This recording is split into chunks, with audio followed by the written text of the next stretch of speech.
আয়তনে বাংলাদেশের সবচেয়ে ছোট বিভাগ হচ্ছে ময়মনসিংহ বিভাগ। এই বিভাগে 4টি জেলা রয়েছে। আয়তনে সপ্তম অবস্থানে রয়েছে সিলেট বিভাগ।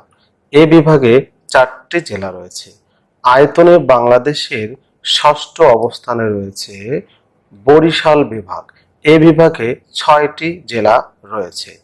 আয়তনে পঞ্চম অবস্থানে রয়েছে হচ্ছে রংপুর বিভাগ। এই বিভাগে 8টি জেলা রয়েছে। আয়তনের চতুর্থ অবস্থানে রয়েছে রাজশাহী বিভাগ। এ বিভাগে 8টি জেলা রয়েছে। আয়তনের তৃতীয় অবস্থানে রয়েছে খুলনা বিভাগ। এ বিভাগে 10টি জেলা রয়েছে।